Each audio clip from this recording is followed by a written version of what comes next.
cultures may have lots in common. Yet remember, two magnets with the same polarity do not stick together. They say that differences are dangerous, yet 7 stripes on the same color will never make a rainbow. Don't be deceived by similarities, but don't focus too much on the differences. Devil is in the details.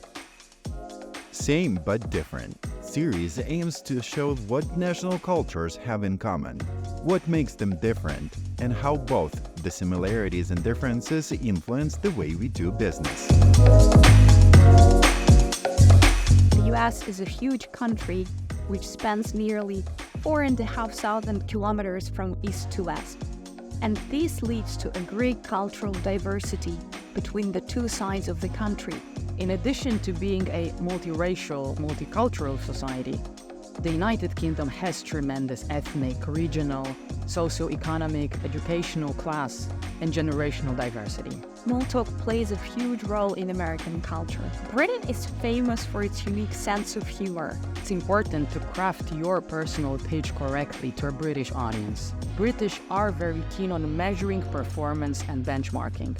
Another significant difference related to communication is the extent to which people in the UK and the US emotionally express themselves at work. Leaders have confidence in their teams and value the views and opinions of colleagues, and will often encourage open discussions and standing up for your own opinion. Hi Agata, how are you doing today? I'm fine, and you? I'm great, thanks. So in today's episode, we're looking at the two countries which at first glance are more similar than different. They share the same language and their values are very alike. So we often jump to the conclusion that they should have a very similar communication culture. However, such similarities seen on the surface can mask important fundamental differences. And even representatives of the two countries, when dealing with their counterparts from across the pond, might encounter certain issues. Yes, the US and the UK are the two countries that we're talking about today. And Agata, I know that your experience with the UK is a little bit more personal, isn't it? Yes, indeed. I lived in England for over 10 years.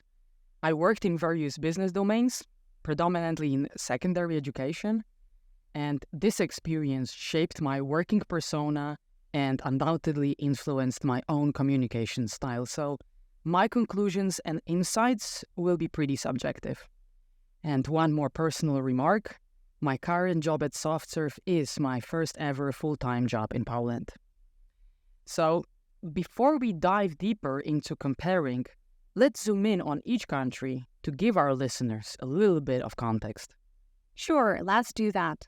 So we all know that the US is a huge country which spans nearly 4,500 kilometers from east to west. And this leads to a great cultural diversity between the two sides of the country. On the West Coast, you may notice an emphasis on work-life balance and the idea that life isn't all about work. This coast is also seen as a hotspot for creativity and innovative ideas. The East Coast is the financial center of the United States. Specifically, we're talking about New York City. As a result, work can sometimes be very high pressure, and the work culture on the East Coast can also be quite competitive. Agata, the UK is a much smaller country, but its culture is not very homogeneous either, or is it? And no, it certainly is not. In addition to being a multiracial, multicultural society, the United Kingdom has tremendous ethnic, regional, socio-economic, educational class, and generational diversity. There is national diversity within the UK. Let's not forget that we are talking about 4 entities, as well as regional diversity. For example, within England, there might be subtle differences in communication style between those from the North and the Midlands, like in Birmingham or Leicester, and the South, including London. Inessa, as communication consultants, whenever we are preparing a culture talk on either the US or UK, we are asked to include information about small talk, right? Right. So maybe let's kick off with this seemingly trivial aspect, okay? That is a great idea. So we all know that small talk plays a huge role in American culture.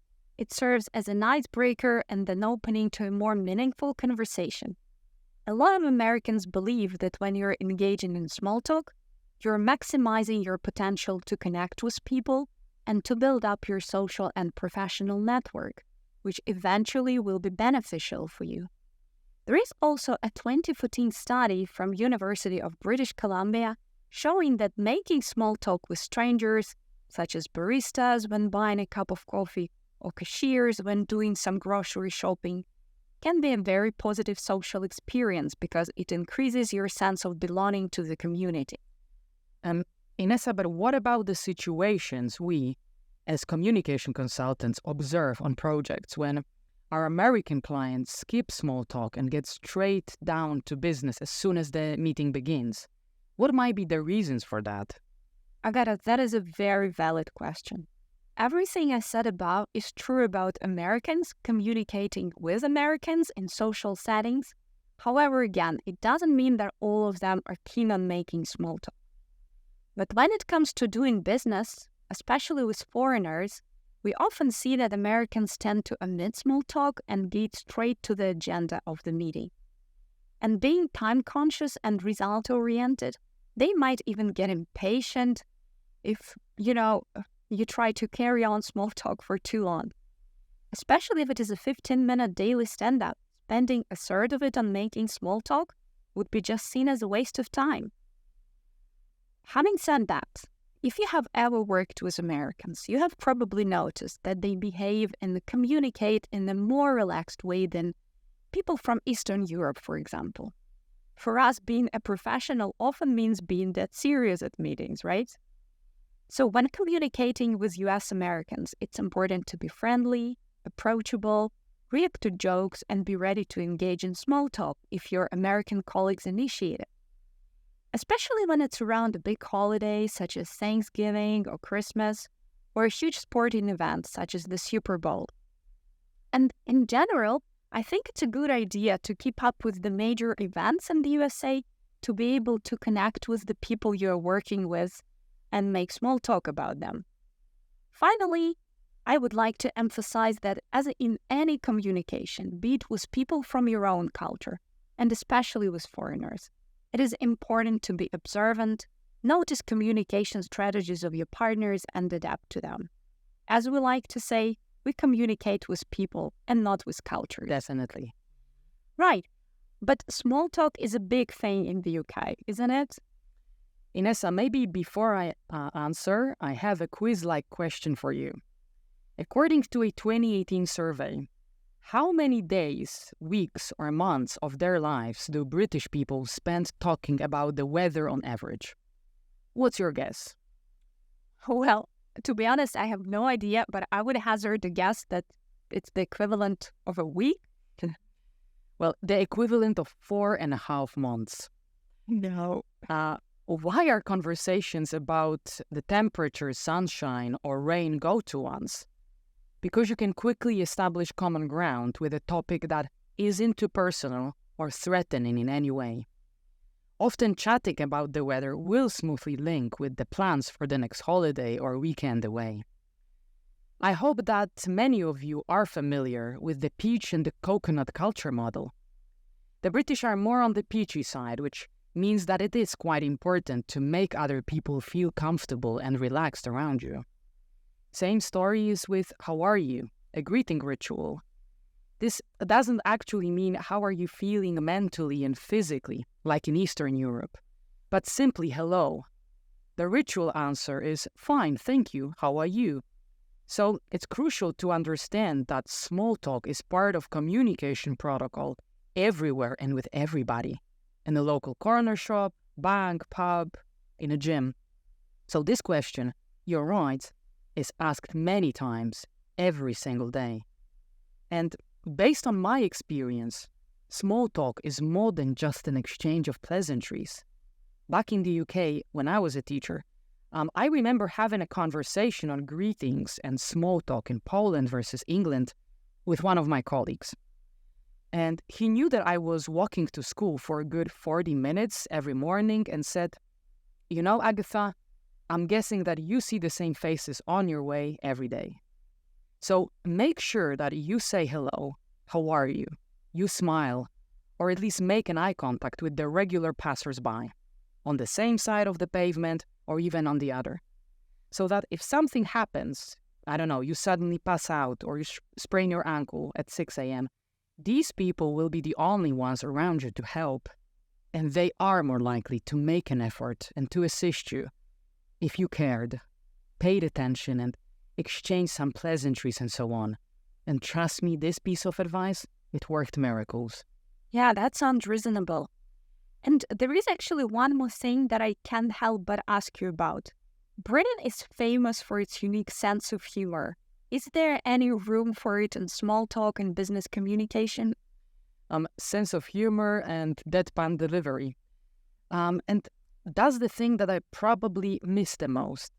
The ability to lighten up your mindset, diffuse tension, and de-escalate difficult situations with humor, often by poking fun at yourself in a self-deprecating manner. It's sometimes difficult to understand the British humor or to recognize when someone is being serious or just pulling your leg. Nevertheless, there is always some room for a funny or sarcastic punchline or witty banter, so do not underestimate the importance of humor in business discussions.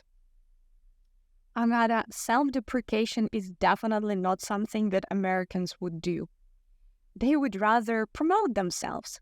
And when preparing for this podcast, I came across the research by HBR contributor Andy Malinsky, who's also the author of books Global Dexterity and Reach. So in his research, he states that self-promotion is one of the strongest differences between the UK and the USA. Americans are known for talking up their accomplishments and selling themselves at job interviews, promotion reviews, and so on. Of course, as usual, it depends on individuals. Not everyone is skilled in self-promotion or feels comfortable doing it, and it also greatly depends on the corporate culture and business context. However, in general, self-promotion is a crucial skill to get ahead in your career when dealing with American clients. So, if you're interviewing for a project with American stakeholders, don't shy away from selling yourself. It is not enough to say, for instance, that you're a Python developer with 5+ years of experience. You should emphasize your strengths, your achievements on your previous project, and what you're ready to contribute to a new one.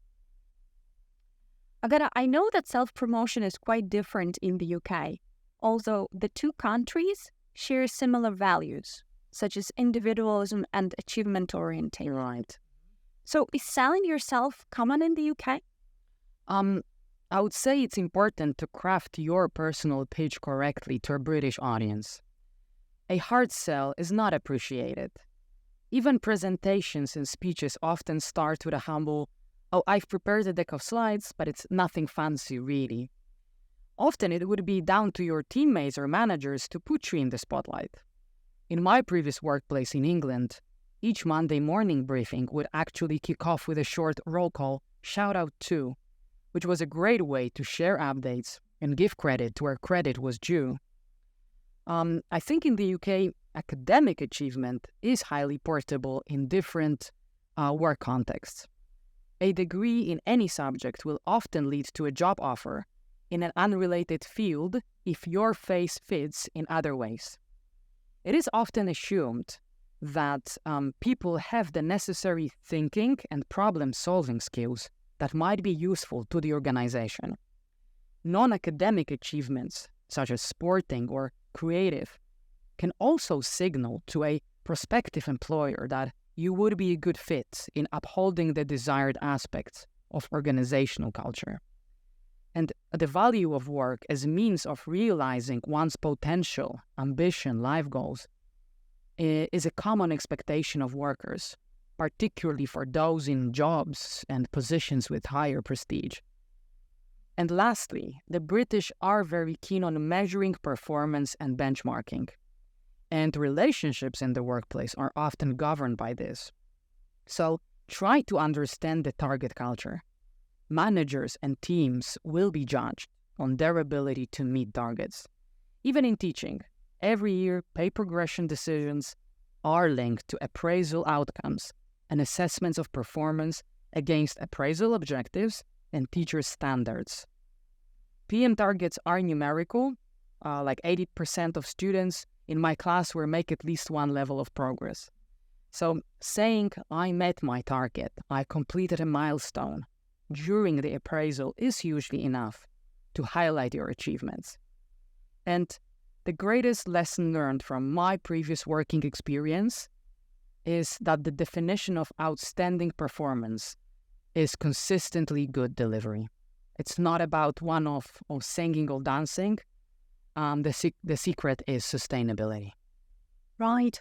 Thanks for sharing, Agata. And let's moving on to another significant aspect of communication.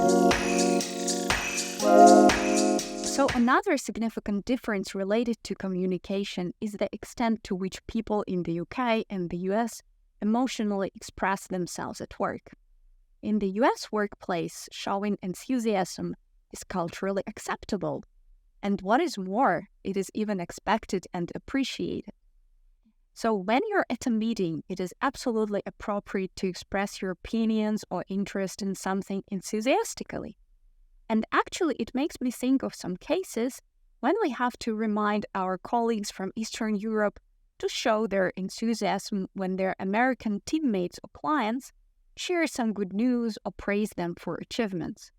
So when you hear something like, "We've got an approval for your solution from our stakeholders," it's not enough just to say, "Oh, okay." You should show your enthusiasm by saying something, "Oh, that's fantastic news. I look forward to starting to implement it." And speaking of fantastic news, you've probably noticed that Americans use a lot of strong adjectives such as awesome, brilliant, excellent, and so on. So if you get a feeling that you're exaggerating when speaking to US Americans, it might be just right for them, and saying that something is just good may be not enough. Agata, what about Brits? I know that they're usually much more reserved and understated when expressing their emotions. Is that true?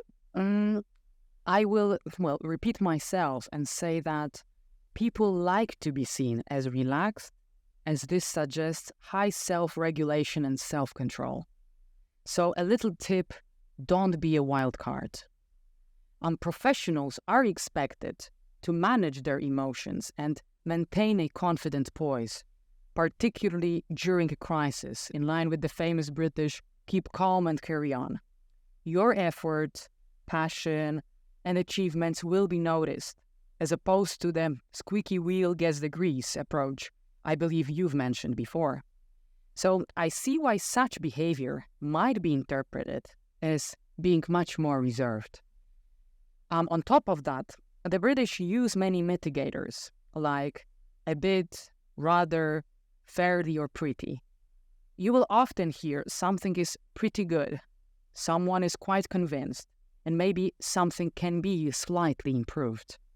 Such statements sound or seem less extreme or powerful because the communication culture in a nutshell can be described as don't rock the boat and avoid open confrontations. At the same time, it is pretty common to compliment good customer service. People won't simply leave a cafe or restaurant without thanking for a lovely latte or a superb food, not to forget about the thank you driver each time you get off a bus. And similarly, people celebrate even the smallest achievements in their working teams with, a thumb up and well done, mate. And to finish off, such communication culture also translates into how the British perceive power as more pluralistic, and generally there is an emphasis on relationships and participation and reaching consensus. Leaders have confidence in their teams and value the views and opinions of colleagues, and will often encourage open discussions and standing up for your own opinion. So you can imagine that such self-regulation and self-control are crucial. Right. Well, this brings us to the end of the first part of this episode. But don't worry, there is more to come, so stay tuned. Stay tuned. Bye. Bye.